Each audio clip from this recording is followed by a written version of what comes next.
Hello, welcome to PQ, the one and only Pokemon Q podcast. I'm your host, Andrew Martin, brought to you with co-host Connor Lavelle. So after a brief break, we are back with episode 21. I'm joined, well, of course, with Connor. How are you doing? Doing well. Ready for the holidays. How about you? Yeah, happy Thanksgiving. I'm ready. It's always a whirlwind. Although this year it's been a lot quieter because our family's coming out for Christmas instead. So it's just me and the folks this time around. So it's gonna be pretty quiet, but I'm excited nonetheless. Get a day off work. Can't ask for more than that. How about you? You got any big plans for Thanksgiving? I have so instead of having a large Thanksgiving like many people are doing, I have a few very small ones. So I have a 5-person Thanksgiving, and then I have like a 10-person one, which is the largest one by far. And then I have another 6-ish person one that has like all of the same people as the 10-person one, just with a few less. So are those like spread out? Yeah, so I only actually see like 15 unique people, I would say. And a lot of them are people that I see on a weekly basis anyway, so should be a-okay as far as safety goes. Everybody's vaccinated and all that good stuff, so nice. But excited to do some cooking, excited to do some eating, or a lot of eating. Some cooking, a lot of eating. That's pretty much my plan. Yeah, eating's the best part. Can't convince me otherwise. Well, hope you have fun. Hope everybody listening to this has a happy Thanksgiving. Enjoy some turkey. Enjoy some time with family. We're excited to bring you guys another episode. Today, we are going to be talking all about ways to go from good to great. So this is a topic Connor really wanted to talk about. So we'll get to that shortly. A lot's happened in the past 2 months since we posted. We will be getting back to our posting schedule. Things will be getting right back on track. I mean, things happen in life. It's been kind of crazy, but things are kind of like settling down, so you can expect episodes to come back regularly, as well as Spotify should be uploaded by the time you're listening to this. Cube League. So we wrapped up my cube on Cube League, and Vic ended up winning that uncontested with the Gyarados deck. Deck was really nasty. He had a really solid build.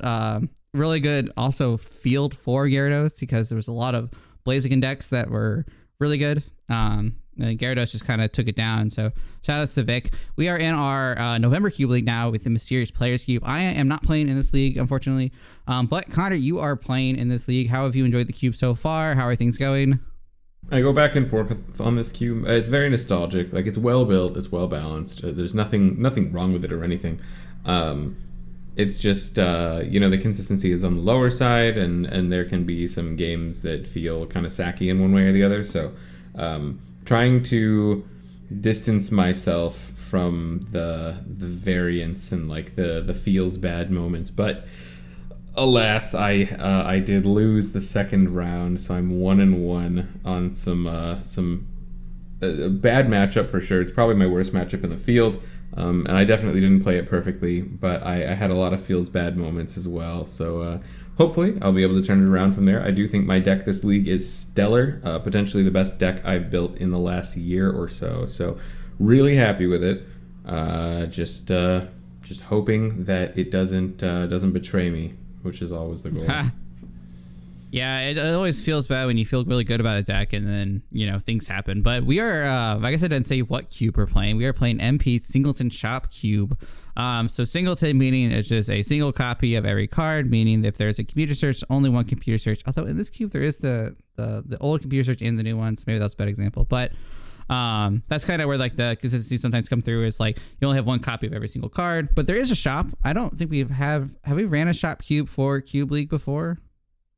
I don't believe this. I think this is the first one. We've seen kind of an outpouring of shop cubes in the last several months, and this was the one that we liked the most through testing. It was the power level that we wanted to run for the next league.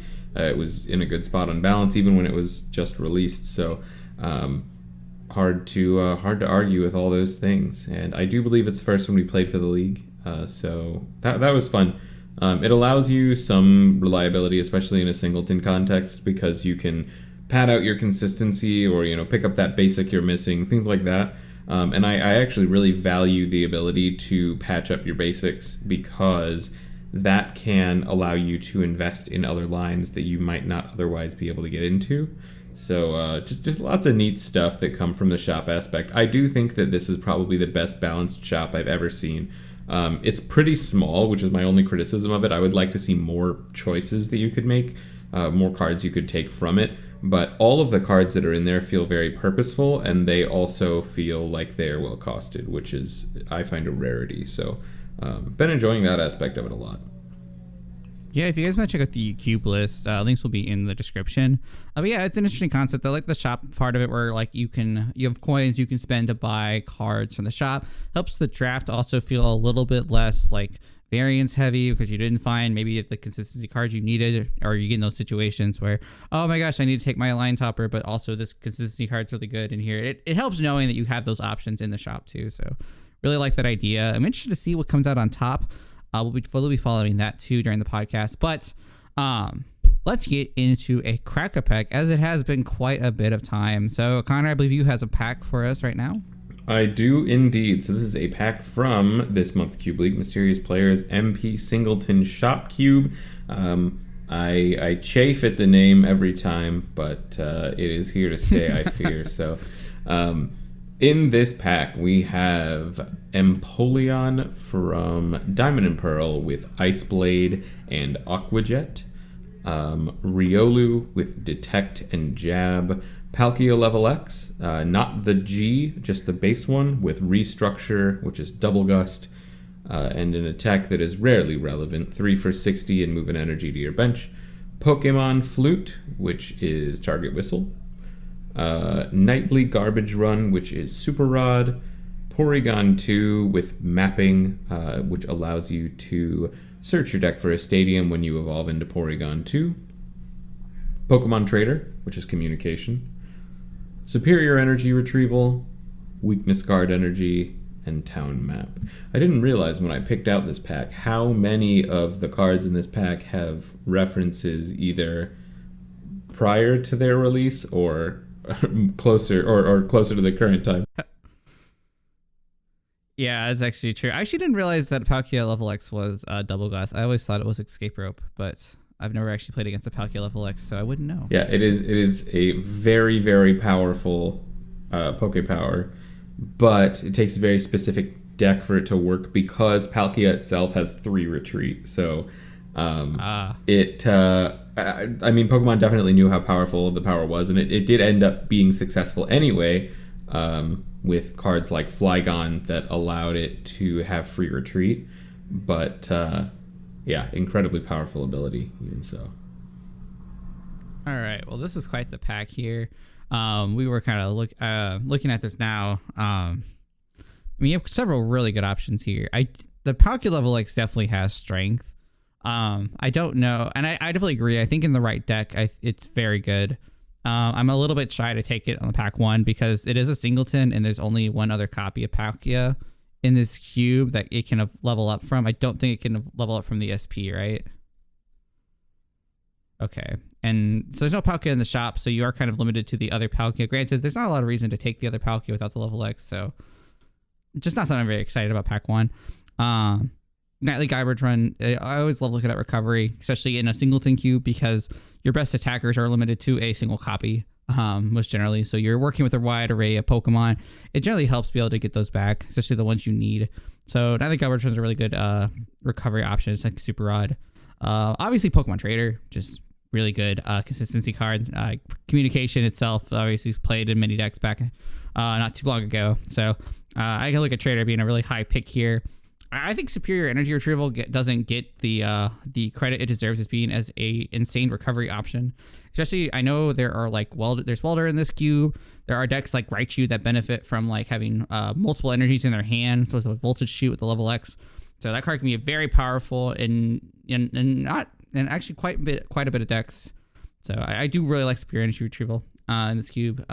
Weak Discard Energy is an early card that I actually super love, just because I think weakness mitigation in general, especially in a lower power cube like this is very important. I don't think there are a wide array of weakness mitigation options. I know there are quite a few.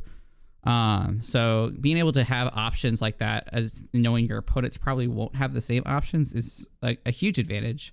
I think every deck benefits from having weakness not being a factor. So the Empoleon, I'm not really sure how to evaluate. I mean, it's a good Empoleon, but I don't know. I'm always weird about taking like stage 2s on like the first pick because like it just feels wrong. But unless it's a really good stage 2, of course.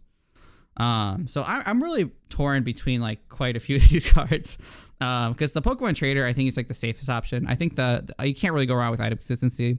So that's definitely a high pick. I do really love Superior and Nightly Garbage Run. I like Superior more if I know what deck I'm into. Like if I know I'm going to be into Raichu or into a deck with Welder, that like that card's going to definitely get value out of it. Because you do have to discard 2 cards off the top. So, but again, the card has a lot of, as an item card, it just does so much. That's just getting you energy for turn. And the decks that it's good at, it's great in. So that's a huge buff.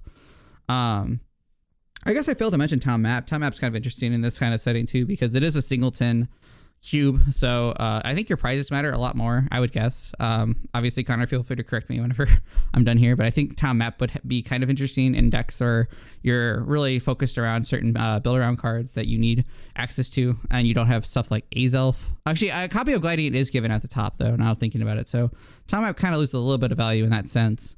So that's interesting. With Weakness Guard Energy, I'm torn between Weakness Guard Energy and Trader, honestly, because I think Weakness Guard has a lot of value in the sense that it's going to get you more matchup spreads, but Trader gives you more consistency. I guess the question then for me is like, is it worth having more?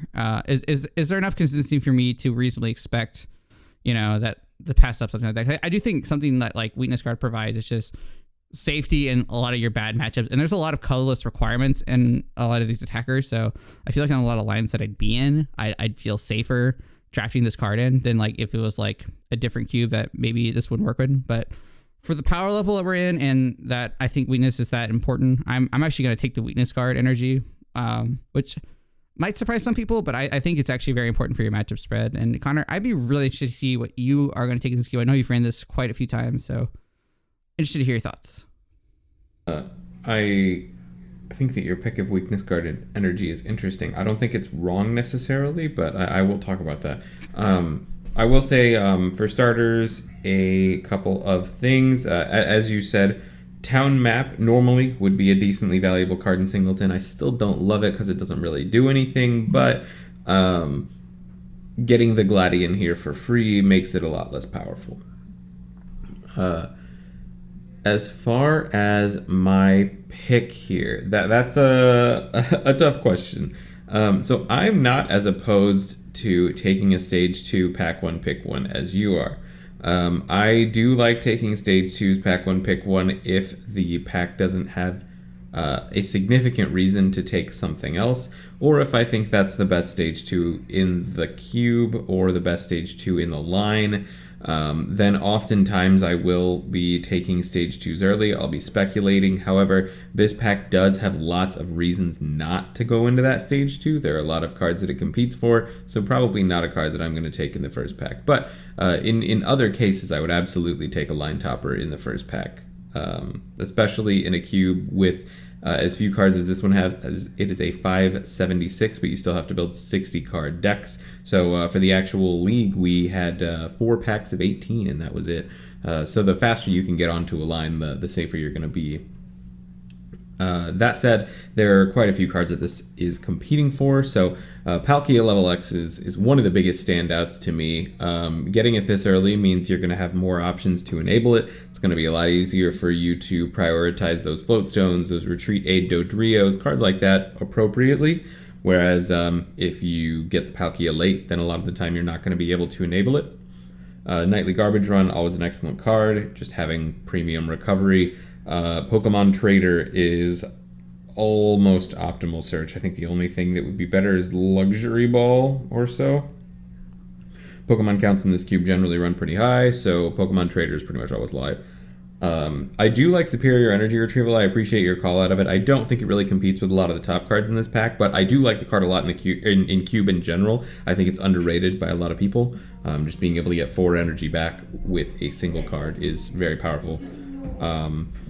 Weakness Guard Energy I like a lot, and in this cube there are very few options to eliminate your weakness. However, on the flip side of that, in this cube, diversifying your line or diversifying your deck into multiple lines is quite common. It's not too difficult to do. The tempo loss from it isn't severe enough that it puts you on the back foot that often. So on one hand, Weakness Guard Energy, one of very few weakness eliminating effects. If I did want to play a single color deck, then that would be a really excellent, really important card, I would say. But if I end up playing a multicolor deck, which I almost certainly will be, both because of my personal preferences as a drafter and because this cube allows it so well, it's not going to be the end of the world. If I lose the Weakness Guard Energy, then I'll know that my weakness reduction options are fewer, and I can plan for that accordingly. And I don't think I would really consider the town map. I just don't love the card.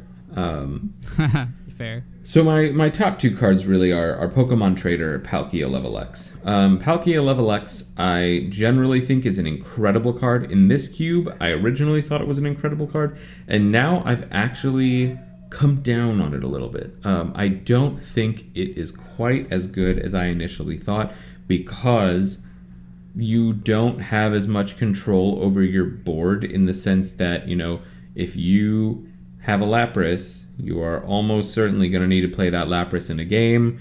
There are some higher retreat basics that you're going to need to play. Palkia itself has 3 retreat, so if you don't find like a Float Stone, or even something like an Unknown Q or an Escape Board in tandem with a Retreat Aid Dodrio, it can get tricky. I have seen the Palkia Level X with the Retreat Aid Dodrio, but it is not the insane combo you might expect. It's very setup heavy, it's very awkward to get into, and at the end of the day, you still have to get good value out of that. Retreat Aid Dodrio doesn't retreat out of itself, so you're going to discard an energy in one way or another.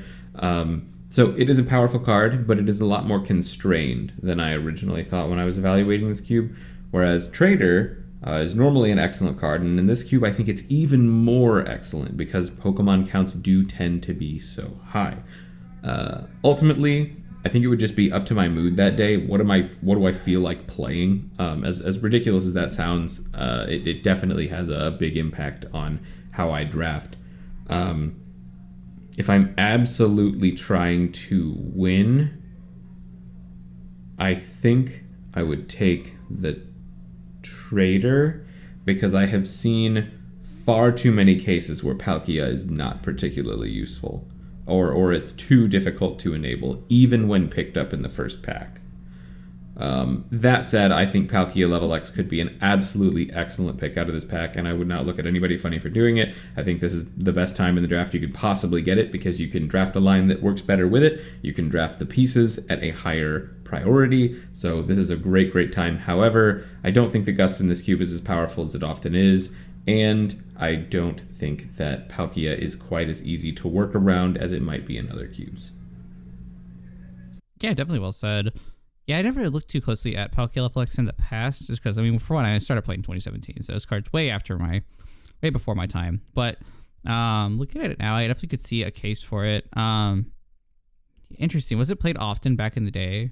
You said with Flygon. Was that like the Flygon lock? Yeah, so to answer the first question, no, it was not played popularly. It was very difficult to make. But it had to be work. Very specific deck, exactly, right? To use it? Yeah. Okay. There were not a lot of good retreat reducing options.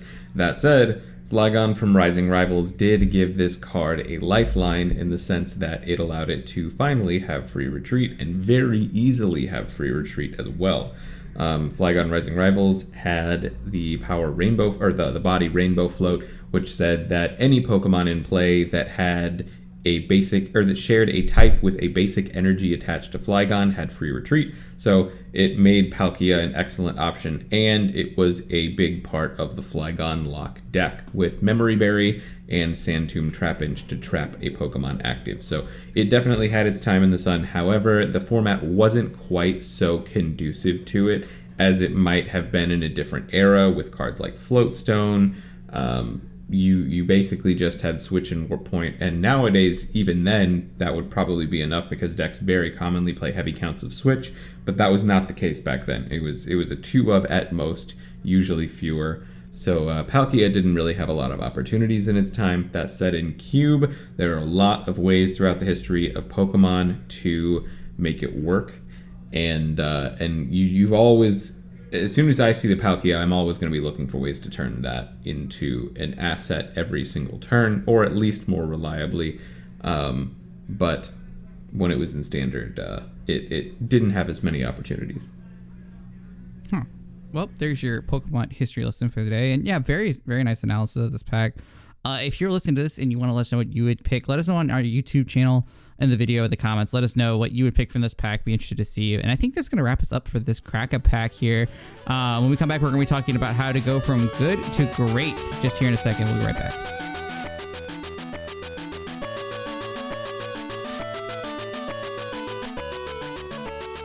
All right, welcome back to our main segment here. We're going to be talking about going from a good Cube player to a great Cube player.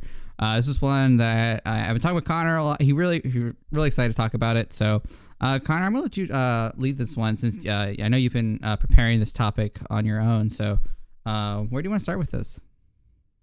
Yeah, well, so first I want to start with the notion that, this is about going from a good Cube player to a great Cube player, but potentially more accurately this is talking about mistakes that good players still make and improvements that they might be able to make to their game that are not obvious, or maybe they haven't made yet, or even things that don't stand out just from the process of playing. Because a lot of the time, a good Cube player has come to be good from playing a lot of Cube, from seeing what succeeds, seeing what doesn't succeed, maybe talking to some people about it as well. But the process of kind of going beyond or improving once you're already very proficient is not as intuitive. It's a lot of like thinking and really breaking things down at a micro level, things like that. So I wanted to talk about them, kind of bring a lot of the most common ones that I see into the light, and just discuss quite a few actually we have today. Yeah, I'm excited to talk about it. I think that's one of the hardest things in general. If you do anything, like even if you just play the game competitively too, like going from, there's a lot of mistakes you make when you're even like proficient at it that it can be really hard to tell. It can be very nuanced. So that's something I'm also interested to talk about and interested to hear what your thoughts are. Because I feel like that's going to relate to a lot of people out there who are very proficient at Cube and have a lot of good habits, but sometimes there's those bad habits in there too that I have them as well, that like you don't realize on the surface level, but then when someone points them out, it sort of clicks. So hopefully some of those moments happen for some of our listeners out there. But yeah, why don't you get into it? What's the first thing you'd like to break down here?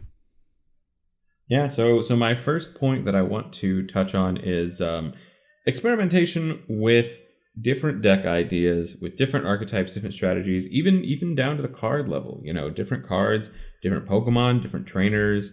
One common factor that I see a lot of really, the top most successful Cube players, especially in the Discord, because really the top players that I see in the Discord are generally way better than the people that I see at your average Cube table. And I think that most people share that same experience. So things that I see players like Vic and JL do are experiment with decks that might not be good, but have a lot of potential, or they're unexplored. People don't necessarily respect them. Their strategy is maybe not straightforward, things like that. I definitely try to do this myself as well.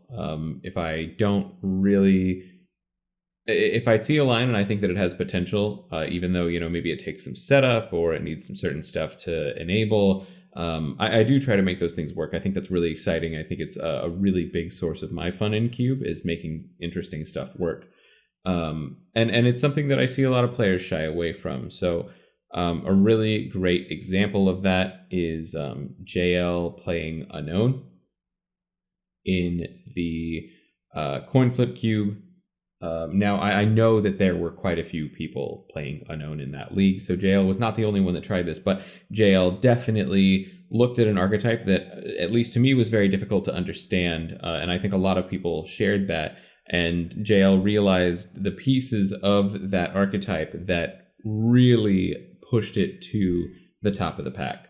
JL's Unknown list was by far the best because JL recognized the pieces of that deck that would make it the most powerful it could be. It was not as fussed with some of the weaker cards or things like that. The multiple Unknown B was absolutely massive. So it takes experimentation, and at least experimentation at the planning level and the thought level. Thinking through a deck and really thinking, this piece is more important than this other piece, and these are what I need to make this specific line work. But a lot of the time it is actually going through and trying out a line that maybe seems a little bit more finicky, or maybe you need to work a little bit harder to get going, but has a lot of potential. It's very often over this last year, we see the winning deck in a cube league be very different from the other decks in the league. And I think a lot of that comes down to a willingness to build something that is either less obvious or less straightforward, and attempt to succeed with that. But Andrew, what has your experience been with that? For one example, it happened most recently, is Vic going headfirst into Gyarados, as I felt like that was a line in my cube that a lot of people were writing off very quickly. And I don't think many people really tried to draft it as at least as dedicated as Vic did. And he got a pretty uncontested Gyarados draft, and it turned out to obviously went really well for him. He won the Cube League. But that was an example of someone trying a line that hadn't had a lot of positive responses or had the backing that, I think like everyone would have gone to it with the same intentions. But I think Vic identified its strengths and saw that there was an open field for it, so went for it, and ended up working really well for him. And you see that trade a lot, especially in Cube League, where I do think those kind of attributes really matter because obviously if you have the most put together deck, and especially in these high power cubes, like you have a huge advantage. If you have them, all the pieces you need and no one's fighting you for it, it's a huge part of just drafting in general. You want to have the most opportunities. So experimentation, I think, also comes from also just playing a lot of cube and being comfortable with that idea of trying new things. I definitely think if this is something you're wanting, that you feel like you need to work on, you want to work on, I would recommend trying a lot of the test drafts we do for these Cube League cubes, or even just like the random flash cubes in general. It's kind of hard to implement on the first go of like a Cube League draft. It can be kind of dangerous, but if you're someone out there who finds himself wanting to experiment more, it's always a good idea to like practice for like do like a for fun cube and like try to push yourself to try other lines or maybe even play styles you're not necessarily comfortable with or you would normally draft. I know for me personally, when I drafted JL's Mike and JL's Delta Mutant Cube, drafting control was something that I've never done before in Cube. I've played some control, but I'm definitely not what you would call a control player per se.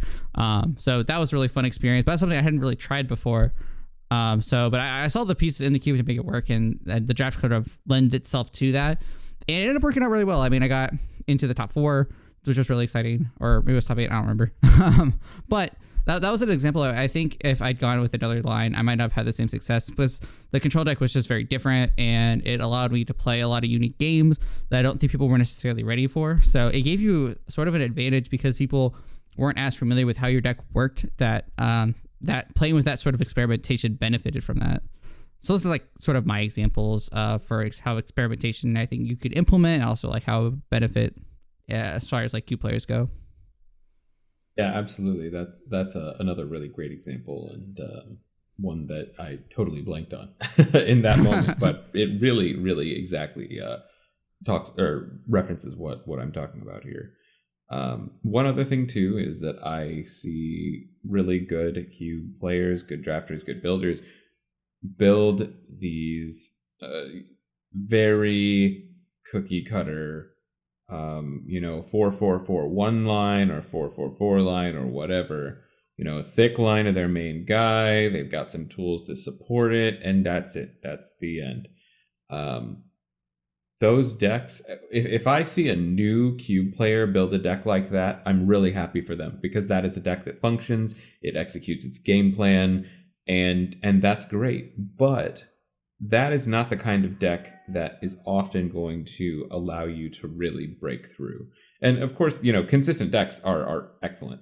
Vic's Gyarados deck was extremely streamlined down to just Gyarados, support Pokemon, energy. That's it.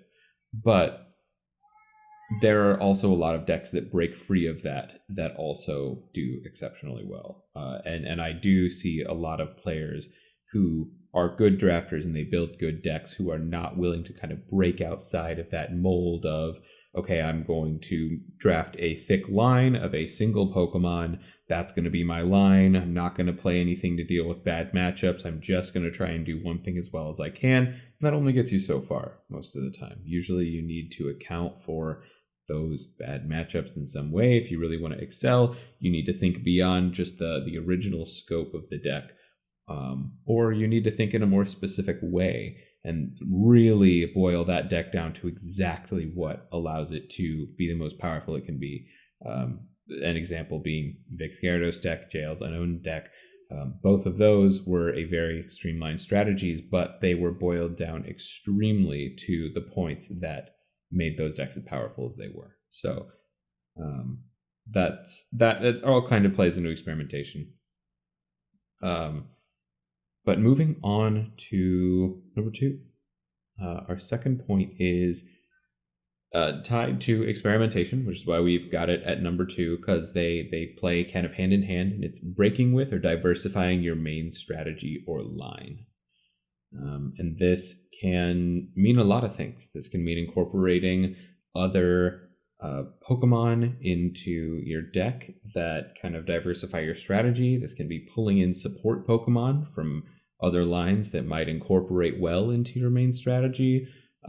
This can mean running a different trainer line than you might usually, deviating from the search and support that make most decks tick and really thinking about what kind of utility value you might be able to get. And this is, experimentation is very macro level. That's something that you think about in advance, or you make a very large scale decision and it affects your entire draft. Diversifying your main strategy or line, it can affect your entire draft, but it doesn't have to. Sometimes it will affect a very small portion of your deck, but it will have very significant results. So Andrew, what are your thoughts there? So I thought when you say like diversifying your main strategy, maybe this is too tongue in cheek, but like the mutant cube in general, like the Vic's winning deck, the fighting deck had a lot of that diversifying strategy, with the Salamence in there, as well as like the Milotic. Like I feel like Vic's deck in that respect was built to do a lot of different things. And I remember when we talked about this cube, that was one of the qualities of a good deck in that style, was that it had multiple ways to win the game. And I think that's something very important. I think that's something where those kind of cubes in general can be kind of hard to draft like really well, because you're thinking about more than just like the main game plan. And I think if you look through a lot of those deck lists, that even just like the top 8, you see a lot of that where like decks are diversifying their strategy, and there's a lot of different, aren't just dependent on, well, I need to attack with this wing guy. There's different ways to deal with the multitude situations you can be in, especially in a mutant cube. So I don't know. I think decks like that and like Vic's deck encompass a lot of that. Do you agree, disagree? Yeah, I think that's exactly the point that I'm getting at here. I think Vic is a player who just does that exceptionally well. In general, like across his decks. But another thing is that, to an outside observer, Vic's deck in that same deck that you were referring to, the one in Delta Mutant, it may have just looked like an aggressive fighting deck. But there was a lot more to it than that. The locking angles of that deck were extremely potent, and that was often what Vic was able to leverage into a win. It wasn't just go fast, hit hard with strong energy. It was go fast, hit hard with strong energy, and then you can't play the most important cards for this situation. And that is a different direction from the, go fast, hit hard. Like locking people is very different from going as quickly as you can, dealing as much damage as you can for as few energy. So Those streams in that case merged really well, and you find that all over in Cube. It's very rare that a deck can't be tinkered with, can't be modified slightly to play to different angles or take advantage of different cards or different strategies incorporated into its main thing. You know, some disruption can go excellently in almost every deck. So even as something as simple as that can really make a big impact on your win rate. And it's something that I see a lot of good players not value enough. I feel like that's something I see Best Pal Al do a lot, especially because the time I played him in Team Challenge, he was playing a copy of Flare Grunt and a copy of Detour Jirachi. I think we were doing Mike and JL's Cube as well, or no, I think we were doing Eevee's Cube. And it was funny. You would think just like a Flare Grunt people don't think much about like this kind of cards, like the discard effect on Flare Grunt. It's really good in control, right? But he wasn't playing a control deck. He was playing just like, a regular attacking deck. But the Flare Grunt actually put the game in a very unique spot, because had he not played the Flare Grunt when he did, I was going to have a very streamlined like game. Like my tempo was great, but he put the Flare Grunt there, and it's like, well, now I have a damaged attacker that I have to attach to, and it's going to put me behind many attachments. And had he not played the Flare Grunt, I mean, the game pacing would have been completely different. And I have to applaud him for that. I think the cards like that included in your deck are something that can it gives you more options in the game as opposed to just attacking. Like, it gives you a way to slow down your opponent and put them into a unique spot. It's like, I don't know. I just think like if a chess, it's like if you had all the same pieces in chess, the game would be boring. Like if it just had all like, rooks and stuff, it wouldn't make any sense. But like with chess, it gives you a lot of different pieces to work with to manipulate your board. I think in Cube, you can kind of apply the same concepts where you have options for tempo, but you also have options for disruption. And it's how you use those pieces in your deck, I think, can make your deck a lot more, one, make it a lot more unpredictable and like how your opponent's going to respond. But two, it gives you a lot more unique opportunities to put your opponent in situations they don't want to be in, and gives you the chance to get tempo, stuff like that. Absolutely. And that last point too, the unexpected angle, it is exceptionally true in closed deck list environments. If you can drop an unexpected tech on your opponent that changes the tempo or the landscape of the game, a lot of the time that's going to be a game you win. So just another angle to consider there. But moving on to our third point, it is taking a bit of a break away from these first 2 points that were tied together. It's being too open or not open enough. And that is, in more detail, it's being afraid or being too afraid to invest or speculate on powerful build-arounds that might not end up in your deck, or seeing that powerful build-around and committing too hard to it. So I'm sure we've seen this many, many times, and we see it in lesser experienced Cube players where they see a stage 2 and they just latch onto that and they ride that the whole draft, come whatever.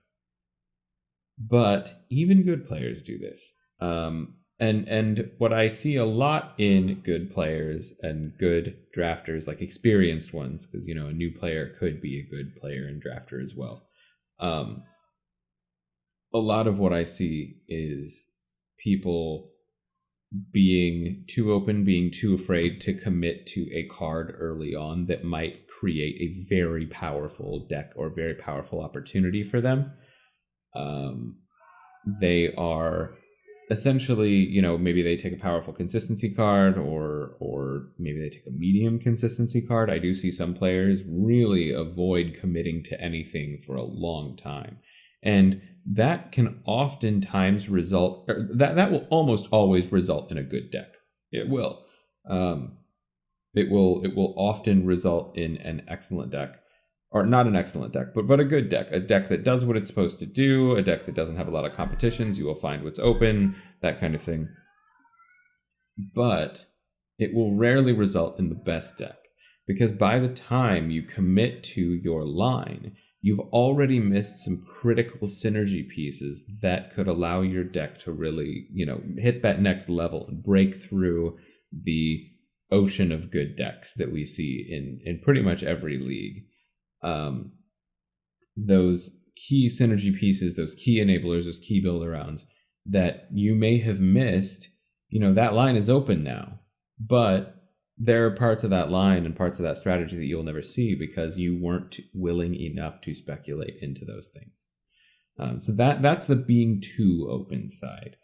The not open enough side, this is something that I also see very successful cube players do, is they see a very powerful build around and they commit too hard to it. They stop looking for signals that line might not be open. They just look to enable that one specific card, even to the detriment of other very open strategies that might be coming their way, that might be as powerful or even slightly less powerful, but much easier to build out the best possible version of. So it goes both ways, and it's a very difficult balancing act to maintain, and very few players get it right every time. So this is definitely one of the most difficult things, I would say, as far as continuous improvement. I don't think anybody does this perfectly. And it's something that you can be improving at constantly, and something that I think that good high-level cube players can improve on some of the most, because they've refined out a lot of those basic skills. They have great ability to strategize. They have ability to build great decks. They know how to flesh out a strategy, but they are not always, or even often, not seeing the best strategy for them in that given draft because they're either too afraid to commit to powerful cards, or they are too fast to seize on a powerful card, and they don't continue to look at the world around them, in a sense. But Andrew, what are your thoughts on being too open or not open enough? Yeah, when to pull the trigger. Yeah, no, it's hard. It's something that takes a lot of practice. I think I've been on both ends of this. Funny enough, like I've definitely had drafts where I've been too open, and then by the time I committed, it was already too late, or I missed out on the opportunity of drafting just like better cards with the line. And then obviously the not being open enough, I think, happens to everybody at some point. Especially when you're like still learning like the ins and outs of cube, and something I think we all struggle with it from time to time. It's you see the line, especially if it's the line you want to play, and you hold on to it, and then you realize midway through the draft maybe the line isn't as open as you thought. I think in general, it really just like you have to evaluate cards on a spectrum of like how great is this card and can I build around it. I think cube knowledge goes like knowing what is in the cube definitely plays a huge role in that too. I think that's one of the best ways you can prepare for this is knowing what are my build arounds for X card. Am I committed to one line with X card? Stuff like that. So like take something like Welder, for example. Like Welder's a great card, obviously, like something you'd really like to see, and you'd be like, okay, this is gonna be great in a fire deck, but does it also work in other types of decks? So it'd also be a good thing to consider. But I think it kind of plays into knowing the cube just really well, because like it's hard to make judgment calls on like you want to commit to a line if you haven't seen other pieces for it. But if you don't know what pieces are in the cube, it's not always as simple as, okay, I see Empoleon, I haven't seen other Empoleons, that line's clearly not open. That might not always be the case. I think Camerupt in MP's cube is an example where there is one Camerupt that I think goes into like other different decks that like you could maybe make a case for. Like if you don't see that Camerupt, doesn't mean the line's not open. So like I think some players are like too scared to touch lines like that because they're like, oh, I didn't see this Camerupt come back. But like, yeah, if you understand that that's how the cube works, and like I know there's like a Gardevoir deck that plays like I think actually your deck plays the Camerupt in it. I think Connor, where can you bring energy to yourself? The Team Magma's one. That might just be a Camerupt and a Gardevoir actually. So you you called out both of them.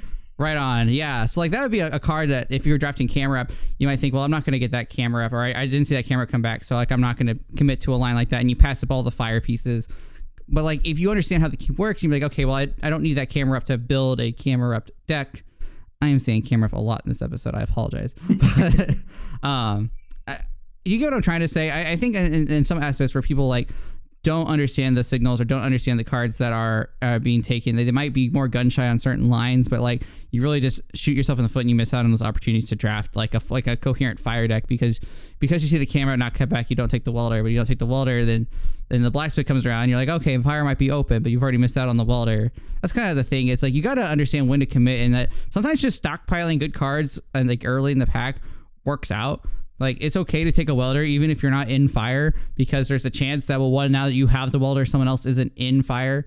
And then two, if somehow, maybe all the Infernapes come in the last pack, well, now you have if you already have good consistency for fire, it makes it easier to get into those lines.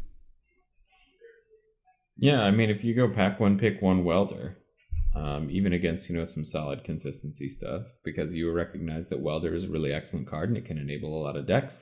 And then, come pack 3, suddenly you see a Camerupt and it's like, pick 7.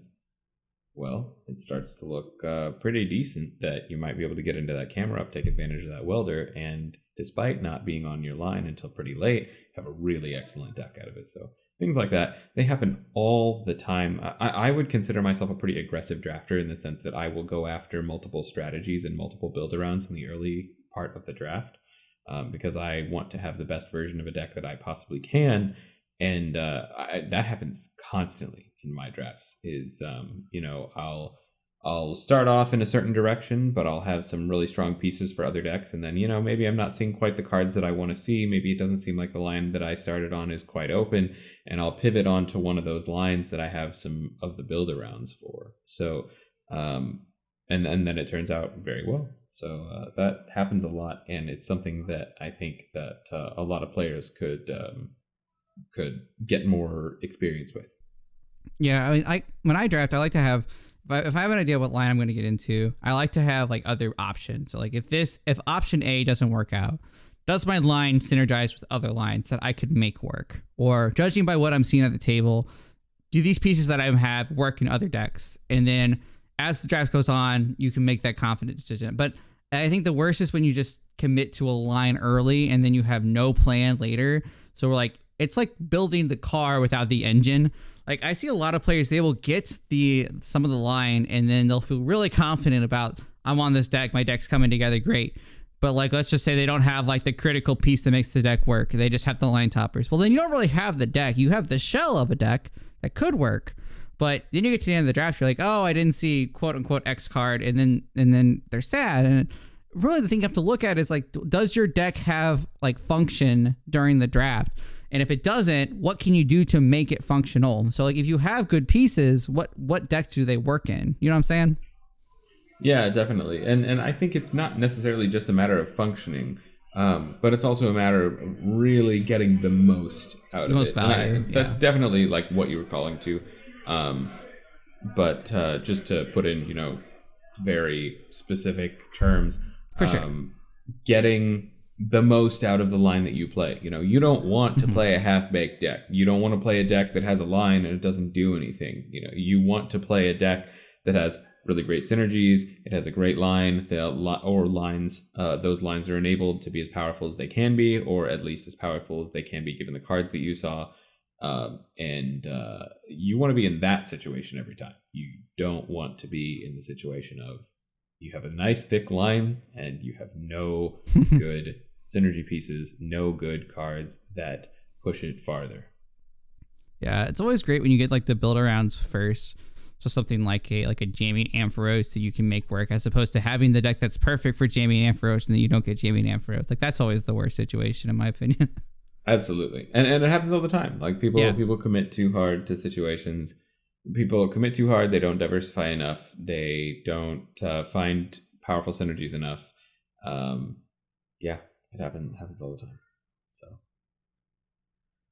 but moving on to point number 4, and this ties into being too open or not open enough, but not quite as directly. It is misreading or dropping signals. So good drafters are able to read signals, no problem. Like, that is a skill that they have. It's a skill that they're often very good at. No issues there. But something that I see often is good players misreading signals or missing some signals that are a little bit on the quieter side. It's very easy, especially for a good player, to see a stage 2 not come back and then know that line is not open. But when you really start to get to the nitpicky stuff, the stage 1s, the tools that work well with that deck, the energy that work well with that deck, things like that, they can give you a lot of knowledge. They can give you a lot of information. But if you miss that signal, if you miss that card, if you miss that it was there and didn't come back, then suddenly you are not playing with the full hand of information that you could be, and you are going to be more likely to make a mistake in the draft based on that incomplete or incorrect information. Maybe you see a card come back and you haven't seen pretty much any of those cards. The stage ones haven't been wheeling, the basics haven't been wheeling. Maybe you saw a stage 2 and it went pretty early, but you see a stage 2 in the third pack, pick 10. And you think, oh man, yeah, maybe this line is open because it's so late. At that point, a lot of the time, the person who's playing that line is going to be wheeling that stage 2 because they have so many of that card. They have so many of the pieces for that. I see it very often that people will pick up a late stage 2 against a consistency card that they could use that they think, might be open, and people are already invested in that. I see people take stage 2s too early in the mid to late portions of the draft, thinking that they might be able to get onto that when that's already been taken. So, misreading and dropping signals is kind of the next way that you can improve your signal observation game. And, changing your perspective on the cards that you look at. Don't just look at the line toppers. Don't just look at those build-arounds, which those are the most important cards for reading signals. And of course, you're going to be looking at those cards. But go a level deeper on that. Look at the like the metal goggles, the frying pans for metal decks, the special metal energy, the stage 1s for your stage 2 lines. Things like that, those more subtle signals that are a lot easier to miss. Start to look for those, especially toward the tail end of a pack. You can find a lot of information in the tail end of a pack, even if it's not stage 2s or line toppers. So, Andrew, what is your experience with this? Yeah, I like seeing the evolving basics at the end of the pack are really interesting, or like what generally comes to you really late. Like if you get last pick a certain basic, sometimes that's a good signal that people aren't really interested in those lines. They weren't interested enough to at least take it after having 2 to 3 passes. Another thing too on as far as looking too deep into signals or looking at signals is that you also have to understand who you're playing with and what their understanding of the cube is, because there's certain cards let's just say the Shuckle that lets you discard 3 energies, has really good synergies obviously with the Alolan Eggs. But if people that you're drafting with don't know that or don't know what's in the cube, and you see the Shuckle go around, but you aren't seeing any execute pieces coming through, that's another thing you got to look at is, do you think people understand that this card is good? Or do you think that people understand how this line works, that they will take this card early? Or is it just one of those things that even though you see maybe the Shuckle come around, but you haven't seen any executor pieces, do you have any, can you make a case for that line being open? Generally, if you haven't seen, depending where you are in the draft, that might just be, bait in that sense. So you have to think about that too, who you're drafting with, what's their understanding of the cube, and could there be a chance that you're getting a false signal on some cards too. I think that trips people up too, where they see a certain card that they think is good in the line, but whoever's drafting the line isn't drafting that card for whatever reason. It honestly can mess some people up if you're not thinking about what are the possibilities of maybe someone else drafting this line and not taking these cards if you haven't seen other cards from that line. Yeah, absolutely. I think that's actually a fantastic point, because part of being the best cube player at the table, a lot of the time, is acknowledging or recognizing that you know how to read the draft better, you know how to develop strategies better. A lot of the time, people that you're playing with are less experienced, especially for the listeners of this podcast who are probably very heavily into cube most of the time. A lot of the people who are listening to this podcast are the best, or the top couple of drafters at their table. And they have learned to draft in a way that relates to that. The Shuckle that Andrew talked about. If you are used to playing with very, very good skilled or very high skilled cube players, then that Shuckle can be a very powerful signal. But at a table that is not quite as good or not quite as familiar with cube, that is a much less significant signal than actually seeing the line topper. So that's really interesting. I actually see the disparity the most in Champions Cube because so many people are used to being the best drafter at their table, and then they go to Champions Cube and they are on par with, or maybe even, they're like the 5th or 6th best drafter in the pod. And suddenly things that they would consider a signal normally are not as valuable. Things that they wouldn't consider a valuable signal normally are incredibly informative. And so knowing your audience, we don't have this on the list. Knowing your audience can definitely be valuable, but knowing your audience is definitely important for understanding how much to value different kinds of signals as well. And it all plays into that misreading and dropping different kinds of signals. Like, so that's the thing with draft, right? It's like inherently we're all on the same playing field, like stripping away, obviously the analytical side, like we're all seeing cards at the same time. But like the way you differentiate yourself from everyone on the table is like how you analyze each pack. And that's how you can sort of get a step up in the game, is like, playing like, 3 turns ahead. In that sense, it's like, I understand, like, okay, maybe, a few of these players are new, like they're going to let some of these things go through, and you have to make judgment calls like that. And I think that's the hardest thing, as when you're trying to go from, breaking the, like, from going from good to great. It's like you have to like take each session as it is and not try to play by the playbook every time. Like you have to make those judgment calls based on the information you have. So when you look at a cube table and who you're drafting, it's super important to think about like what's their experience, what are my expectations, like what I expect someone to know, like to take these cards. And it sounds silly, honestly, until you apply it, and it honestly can make a big difference in how your draft goes, because you're playing with, if you're playing with an advantage in that sense. If you can understand, like, okay, this is how they're probably going to approach it, I need to, I can make judgment calls based on that sort of thing. Absolutely. All right, so I was going to ask what's next on the list. Our 5th point was paying attention to smaller cards. We kind of covered this pretty well in misreading and dropping signals.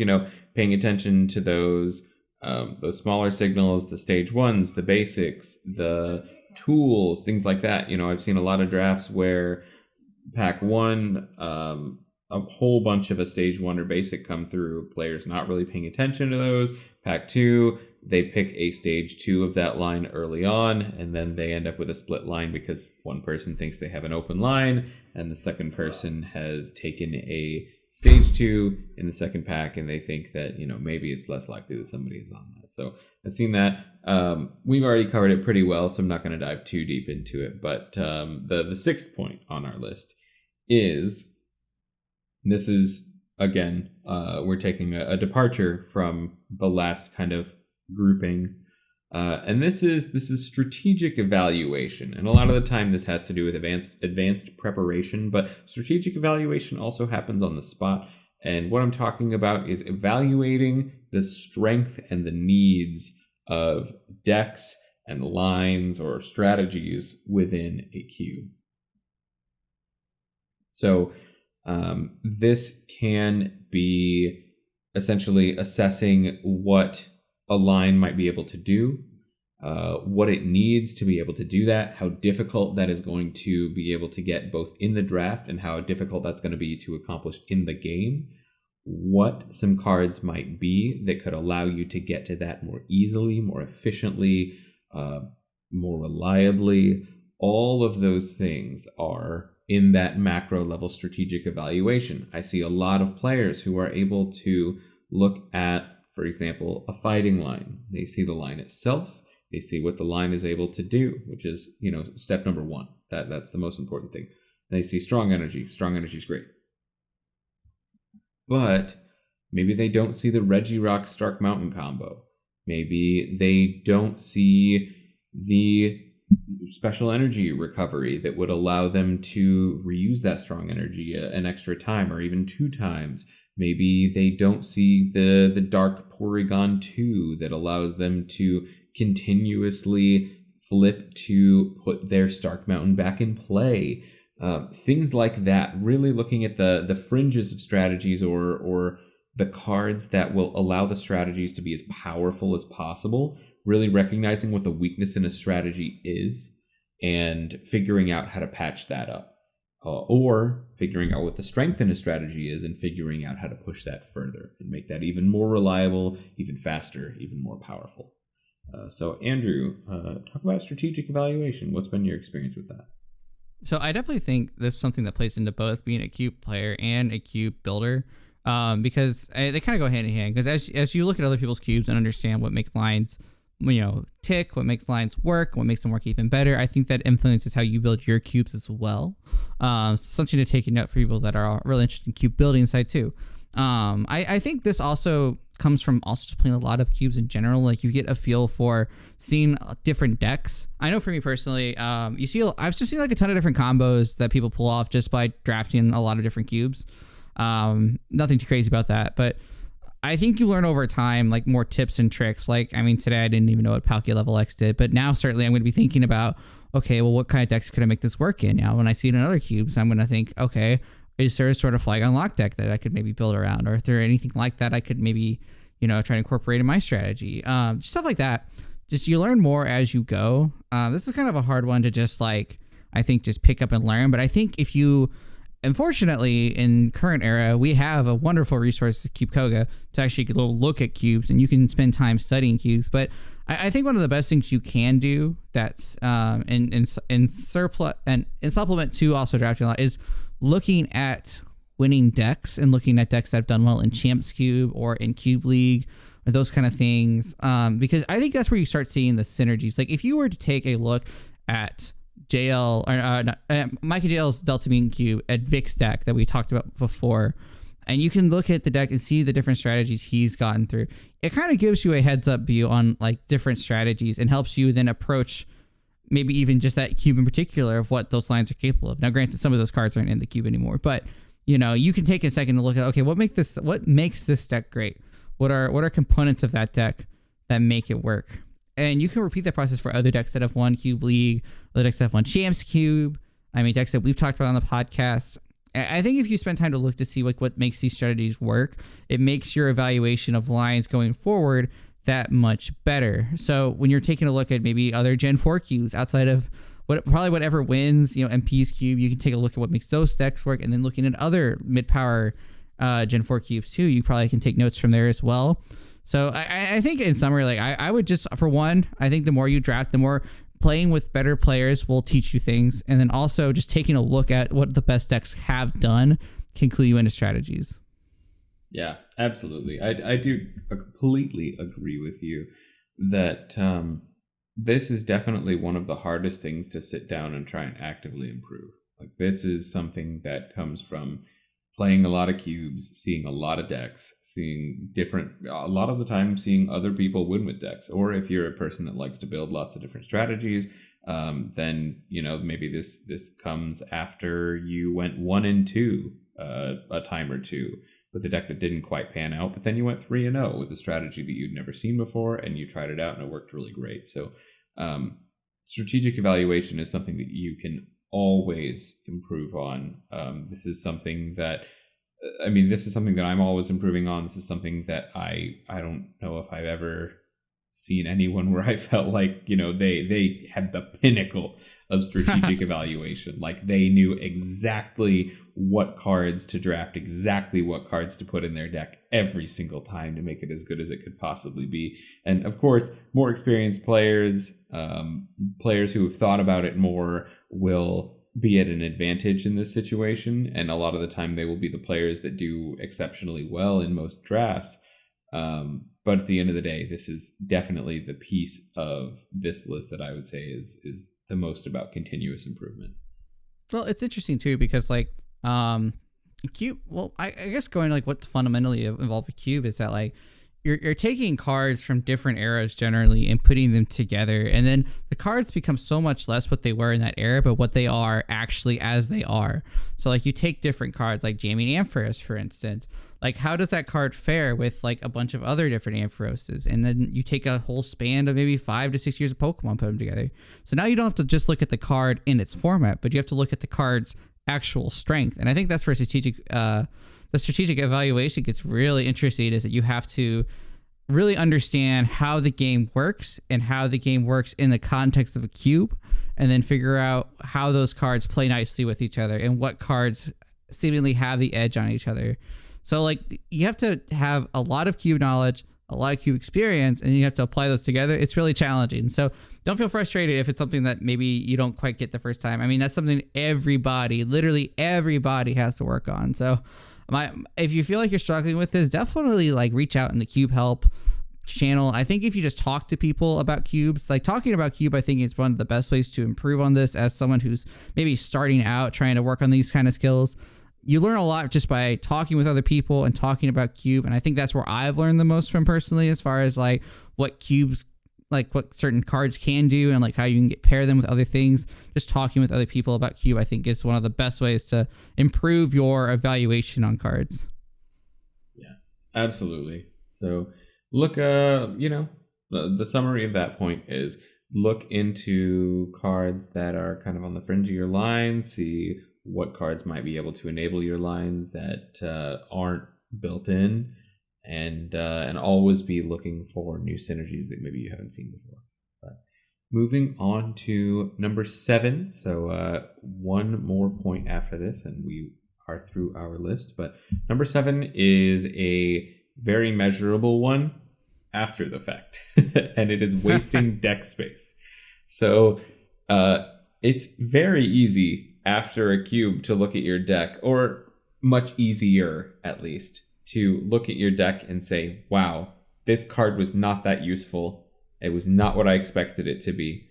And that is a really valuable piece and a really important piece of improving. But number 7 is wasting deck space, and it really goes to the heart of making sure every single card in your 60 is there for a reason. And here is the thing. Any individual space in your deck may not make a significant difference. However, a card that is not useful could be an energy. That energy could allow you to hit an attachment that you would have missed otherwise. That attachment that you would have missed might have gotten you an extra attack, and that extra attack may have contributed to the win for a very close game. I see this happen all the time. I see people play maybe just a couple of extra cards that don't need to be in their deck. Maybe they could be extra consistency. Maybe they could be extra energy. Maybe they could be an extra basic for their main line. All of these things will improve either their consistency, or maybe, they aren't playing enough of the techie cards that they've drafted. Maybe they have a Faba in their list, or maybe they have a Faba in their draft pool. They think, oh, I'm not going to play against decks that use special energy tools or stadiums. Side note, you're wrong. I mean, every deck uses one of them. But that aside, and they don't play the Faba, and they play maybe a 16th energy. Energy have diminishing returns, of course. Once you hit enough, that's about all you can really do. They don't gain value the more of them you draw. They just gain value if you can use them. So it's kind of a balancing act on the energy side, but wasting deck space in general is just a really common thing that I see people not really considering the impact that cards have in their specific deck. I see things like Hypnotoxic Laser really over prioritized, both in the draft and in the deck building phase as well. If you think about, most of the time Hypnotoxic Laser is just a plus power. It's a lot less enticing. It's a lot less impressive. If you are a deck that inflicts poison regularly, then sometimes it can be even worse. I have seen that as well. So really consider what every card is doing for you. Unless it is a key consistency piece or a key piece of your main strategy, think about the cards in your deck. Think about what they're really doing for you. I've cut line toppers before, because at the end of the day, what my deck was doing in games, or what I expected my deck to do in games, did not involve that line topper. That line topper was not useful. It took away energy from other sources that I needed energy on more, and it was making me play worse, or it didn't provide anything to the deck. Maybe I always wanted to be attacking with something else. So there are situations where almost every single card in your deck is cuttable. And recognizing those situations before you have already lost because of them is a huge skill to have as a deck builder in Cube and in Standard and in any card game. Understanding what a card will actually do in practice, understanding the value that it has, understanding what your deck does and how that interacts is a huge thing. So wasting deck space is my number 7. Andrew, I feel like there isn't a Cube player on this earth that hasn't had significant experience with this. So tell me about yours. Yeah, I was going to say you covered it up pretty well. I'll just add a little bit to it. I mean, that's definitely the number one takeaway I have from any Cube League is what cards in my deck did not pan out the way I hoped they would. I mean, I think everybody has that experience. I don't need to explain much about it, but I think if you can look at your deck and correctly identify what cards held weight, what cards could have been subbed out for other cards, I think you're at a good spot. I think that's a good way to approach maybe as a skill, is trying to figure out which cards were worth keeping, which cards weren't. And I think, again, this kind of ties into the last one like we just talked about, where it does come from just experience in drafting and playing. I think once you get a feel for like the strength level of each card, you start to identify like what cards were worth keeping, what cards weren't.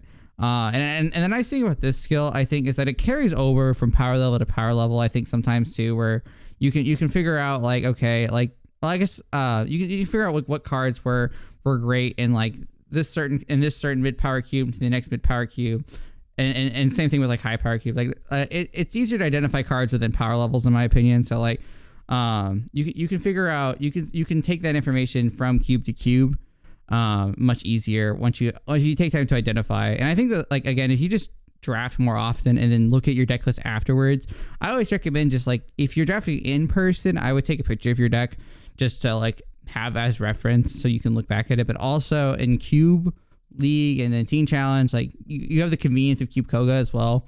I always recommend going back and looking at your draft pool like after the fact, like after the event, after you've played, especially Cube League, because you played like 6 games with your deck and you had to commit to it. So you always take a chance to look at your deck, sort of do a mental report here, saying, okay, what cards were great? What cards did I not use as much as I thought? Was there a reason why? Like, let's just say you play like a weakness card energy and you didn't hit any, water decks as the fire deck. I mean, that can just happen out of variance. That doesn't necessarily mean the card's bad, but maybe there were other cards that you thought could have been maybe energy. So I always just recommend looking back on what you've played on after like a long event. I think that's just the best way to improve on this. Yeah, definitely. I completely agree with that. I do unfortunately think that the best way to improve at this specific point is the most painful. Kind of to look at your deck in retrospect. Did you do well? Did you do poorly? What cards contributed to that result in either direction? And there's nothing that you can do about it on that day. There's nothing you can do about it on that draft. You just have to carry that with you and take it into the next one. Just gotta hold that L. I mean, it can be frustrating, right? Because no one likes to be wrong, but I think identifying where you made mistakes is like the best way to improve in general. Absolutely. Yeah, definitely agree there. But moving on to our final point, and that is something that probably seems obvious to a lot of people, but I think it's worth mentioning because I think it gets lost in Cube specifically among improving draft and improving deck building, which are generally more impactful ways to up your game, and that is improving your play, improving your ability to play your decks. And a lot of the time that involves looking at games that you lost, that you thought you lost because you got unlucky, and maybe you did get unlucky. A lot of the time you will have. But re-examining those games and thinking, where could I have done that differently? How could I have played this situation differently? What could I have influenced about this game that would have made a difference? This one hits really close to home right now. I'm 0-2 in Team Showdown. In 2 games where I got really unlucky, and it's really hard to look past that. But now that I'm removed from those situations, I can look at them. One of the games to a much lesser extent, but one of the games I can easily look at, and I'm like, wow, I could have made tremendous changes to my play that would have resulted almost certainly in a different outcome. Like it would have been night and day different. And those are, also the painful kind of changes where you make them after the fact. You make them after you lose. And these are often the ones where, you don't go and look at a game that you won and think, oh, wow, yeah, I played that really well. And you really analyze your play there. You can leave a game that you played really well and think that you played really well in it. And that's great. But the times where you improve are usually the times where you do not play well, and the times where you did lose, and you really have to assess, your decision making in those moments, how that affected your game, and how you might be able to change that in the future. So this is in Standard, I feel, and in a lot of other card games, this is one of the first things that people think about. But in Cube, I think that drafting and deck building are larger skills than actual in-game play. And once you hit that level of you are a good, capable Cube player and builder and drafter, the actual play in-game can kind of get muddied. The value of that can kind of be lost. So, Andrew, what are your thoughts on this one? Yeah, it's definitely an interesting one because you have to do a lot of reflecting, and I feel like you have to have improved knowledge to understand what you did wrong. But I definitely agree. You have to be willing to get past the point where, okay, maybe you did get unlucky at certain parts. I mean, that can happen in a card game, but if you're not learning anything from those losses, then they aren't helpful. I think that's one of the biggest things in general for pretty much like any card game is just figuring out what you could have done better, even if there were times where you got unlucky. So like in Pokemon is a great example because Pokemon, you do with prizing and you can prize important pieces of your deck and that can really blow. But I think if you look at players like even like Tord Redcliffe, like watching him play, there are times where he'll prize like extraordinarily bad and still come out with a victory because he's adapting his pace of play, how he's playing. And that's something you can take away from your games, right? Anyone out there, you lose a game to, well, I didn't prize this card. I prized this card that I needed. And you can ask yourself, did I change my strategy from that point? Or was there something else I could have done to maybe help me guarantee more of getting that card? Like, I don't see people ever utilizing like Azelf in that way enough where it's like, okay, Azelf's a great card because it helps you get out of those like situations. But like, sometimes people just get on tilt because they prize the card they're looking for, and they're not thinking about the probability of getting X card out of the prizes, or how can you set up your prizes in a way where you can get like that card guaranteed. Like sometimes even just using Azelf when you don't want to help guarantee getting an important card out of your prizes, like stuff like that can just really matter in those kind of games. And you have to be able to look back on your games and think about, okay, did I play correctly? I think honestly, the best way to do this is just record your games.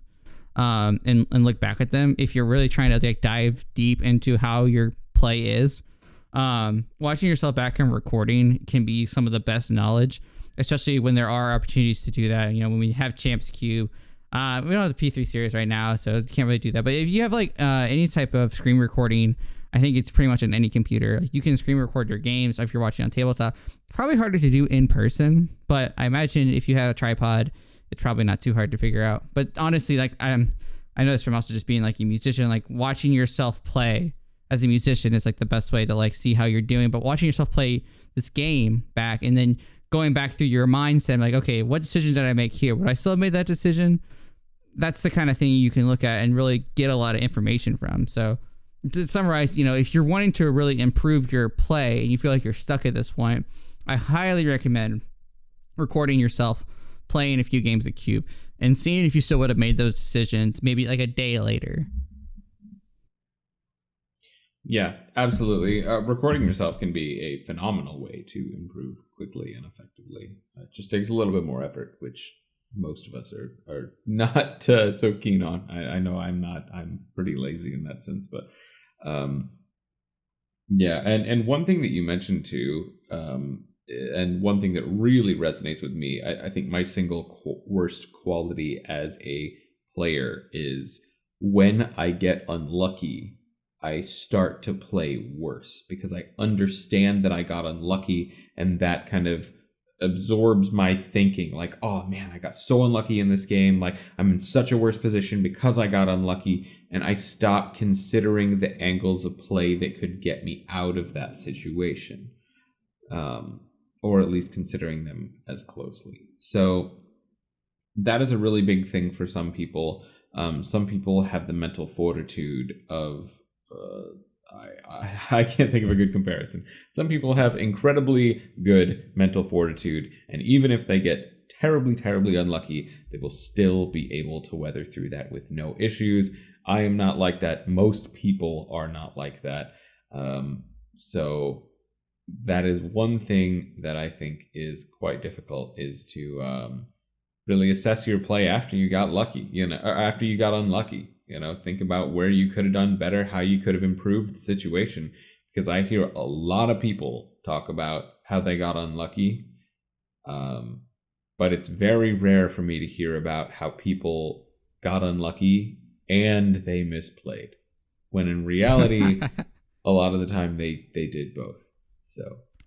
Well, it kind of goes back to, no one likes being wrong. Like, being wrong doesn't feel good. Making mistakes doesn't feel very good. But, absolutely. Oftentimes, it's perfectly natural. People want to, it's easy to blame misplays or not misplays, like bad luck, or I didn't draw the card I needed. And it's funny because sometimes that actually happens out of user error, like not drawing the card you needed, as something I hear a lot, but people don't often think about, did I thin my deck enough to hit it? Now, sometimes obviously it could be the last card in your deck, and that sucks. Don't get me wrong, we've all been there.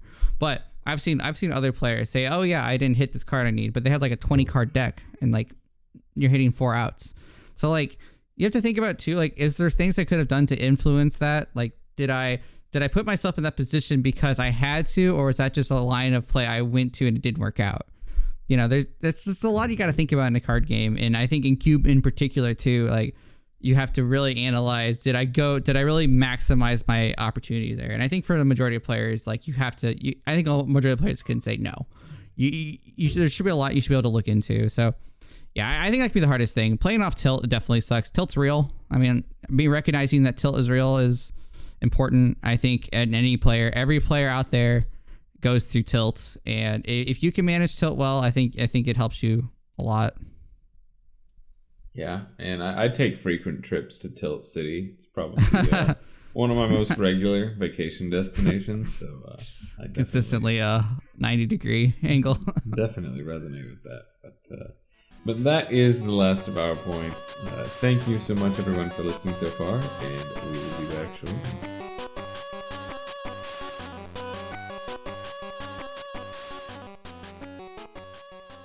All right, welcome back to our conclusion segment. We want to thank you, everybody, for listening to this point.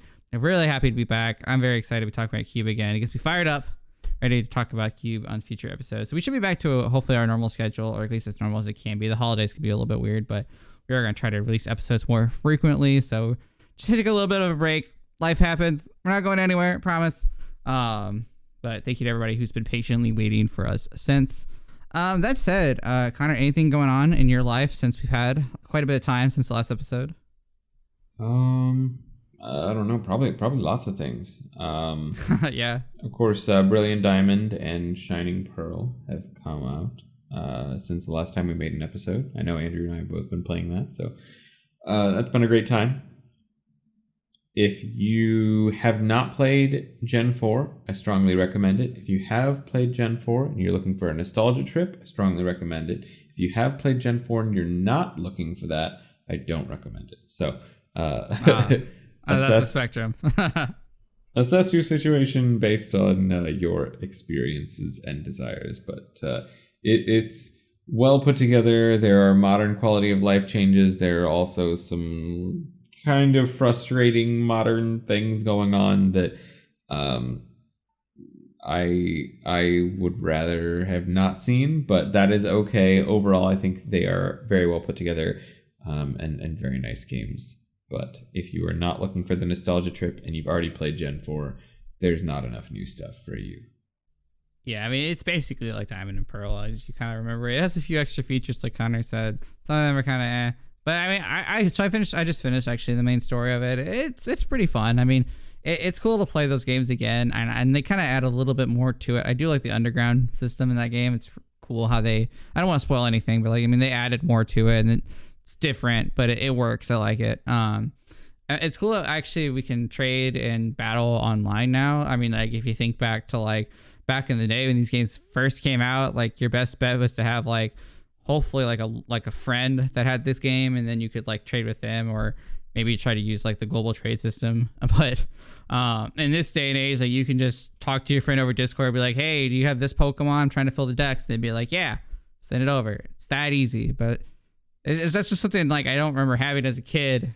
You know, I have to find someone at school that like who had this Pokemon that I was looking for, and it's a lot. It's a lot when you're 10.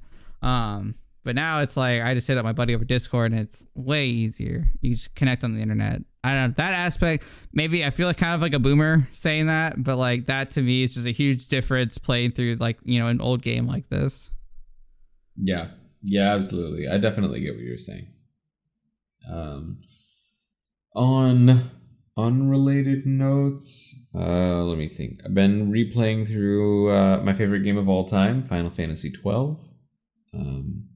Really been enjoying that. Zodiac. So they got it right the 12th time. Is that what you're saying? I guess so. Well, so Final Fantasy 12 is really interesting.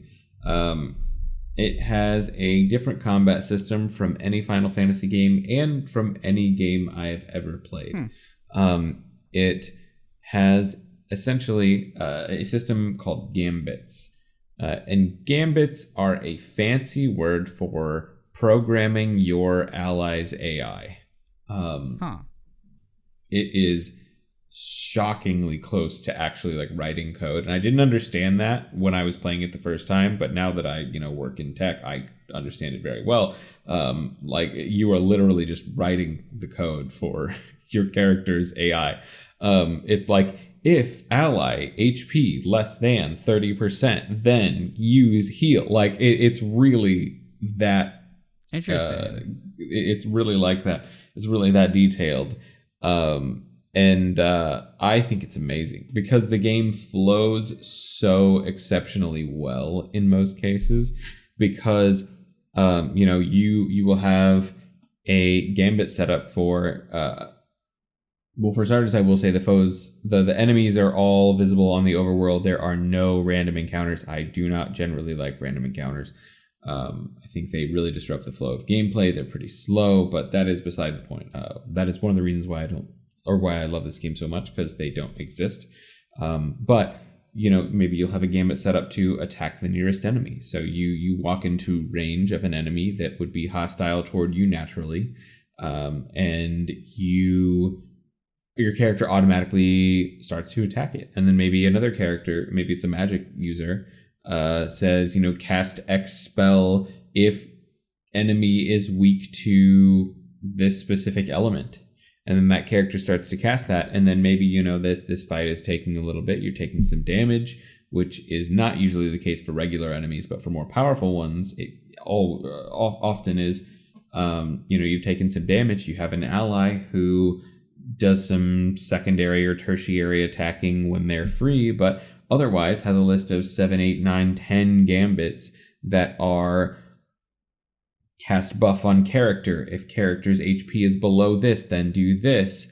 If character is statused in this negative way, then cure their statuses. And there's a ton of depth to it, but it also makes the game play so smoothly, which it's kind of the best of both worlds.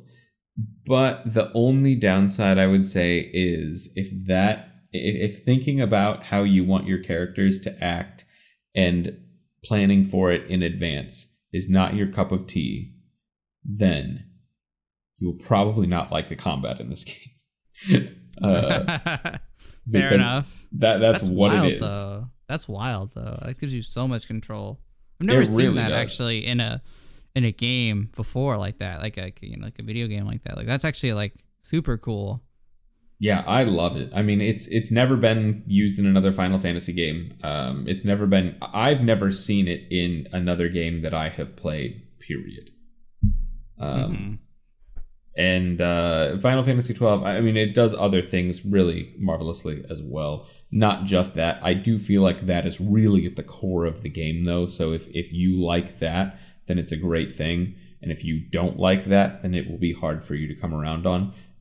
I mean, it's not a thing where I think that, you know, there's a group of people that love it and a group of people that hate it, and there's no in between. I think people will be all over the spectrum with this. You know, some people will think it's okay, and some people will be a little bit less okay with it. But in general, I think it's a phenomenal system.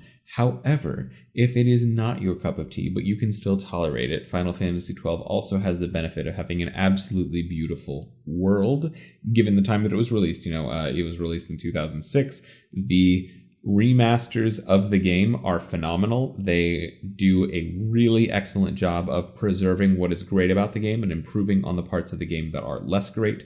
I generally, you know, I played lots of remakes, lots of remasters. I do genuinely think that they are some of the best remakes, remasters that have been released just overall across games.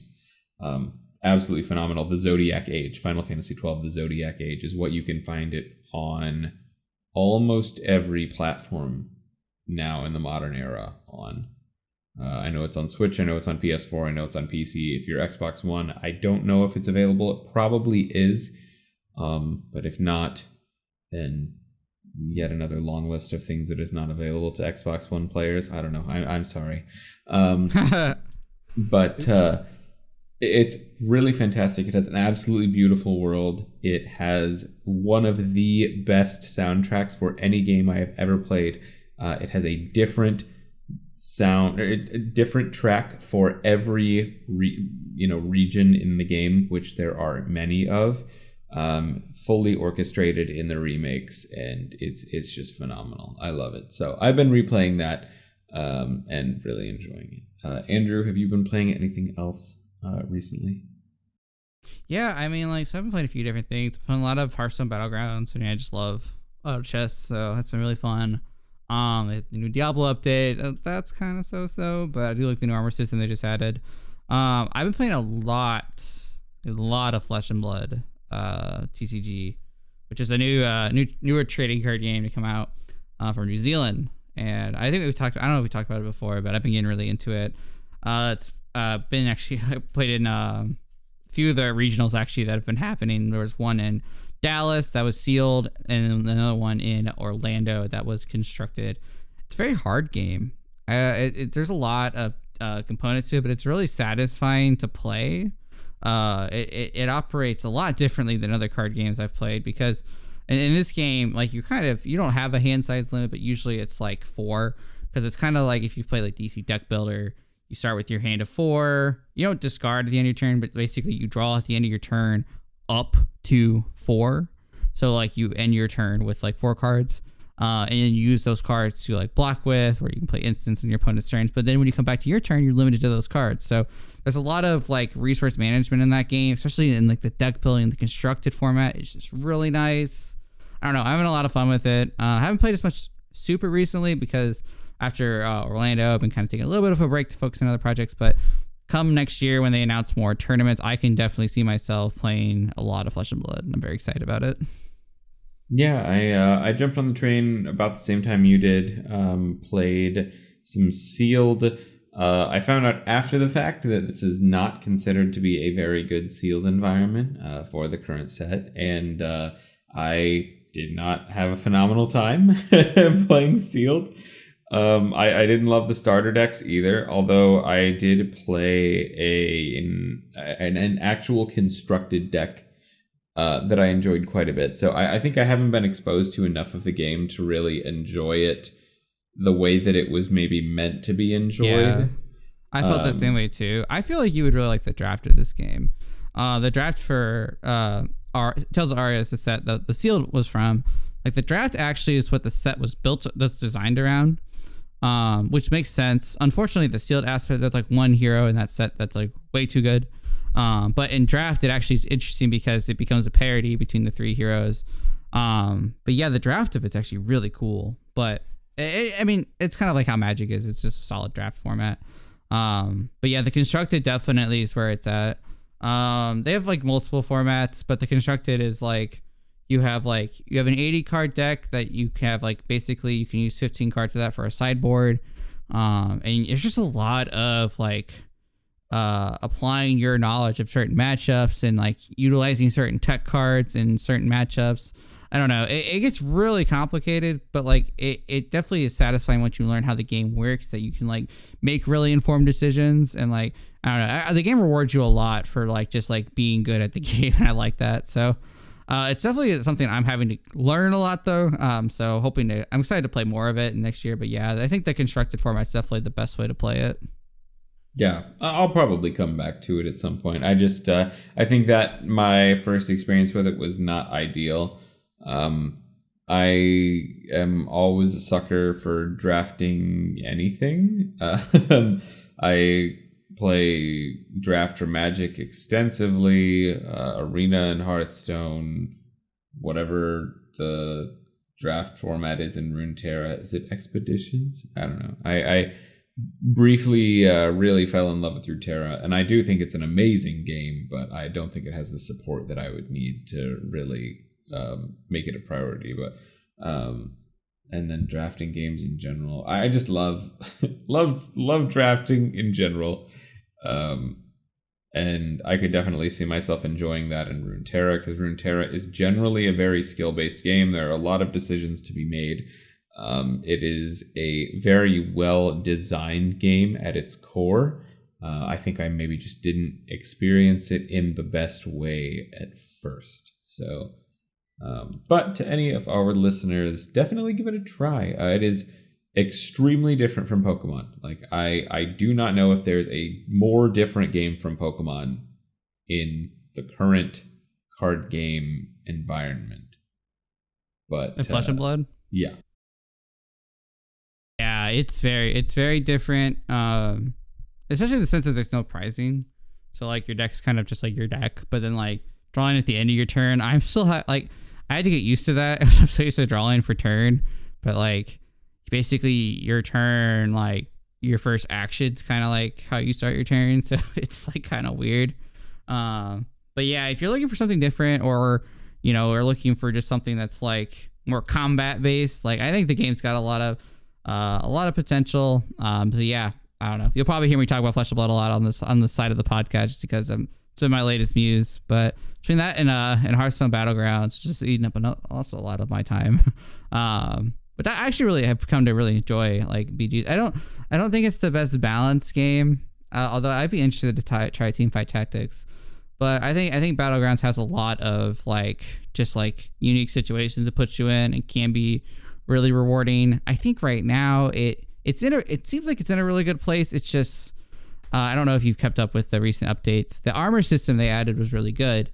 The Diablo character they added was not, and that's been kind of rough. But he's supposed to go eventually. It's like a special event character, but I think once he leaves, I think that it's actually a really good spot as far as like balancing goes and everything. That's cool. Yeah, I haven't played Battlegrounds in a little while. It's probably been a few months. I kind of come and go on it. I don't love it, but it definitely hooks you in for a little while, and that's kind of the rhythm that I play with it. But as far as other stuff, I've been working really hard on ironing out some cocktails. I'm really big into mixology, which I know we're generally a very family-friendly podcast. I don't think mixology is inherently not family-friendly, but it is definitely a more narrow audience. So I don't know. Either way, really been enjoying that. And hopefully I will be able to sell them in the very near future. So that would be exciting. I have tried a few. They are quite good. Thank you. Give a firm 100% emoji on them. Hopefully the intended audience that will purchase them thinks the same. But either way, that's definitely been something on my mind lately. Yeah, I don't know. Between those few things that I've called out, I think that's about it. Andrew, anything else going on in your life? Yeah, I mean, you're looking at it. I mean, I'm excited to get back to the podcast. I mean, this has been something I've been missing to do. There's just been a few other things, happening at the same time where it's like, sometimes in life you gotta like put stuff on the back burner to like, get through other stuff. But I'm excited to make more podcast episodes. Should be hopefully getting back in the normal schedule here. I mean, Car and I both keep busy, but we still love talking about Cube. So you can expect more episodes to come in the future. But I mean, that's all for me. Do you have anything else? I think that's about all for me as well. All right. Well, thank you to everybody who's been listening this far. We always appreciate your guys' support. Yeah, you've been listening to P Cube, the one and only Pokemon Cube podcast, and we'll see you guys next time.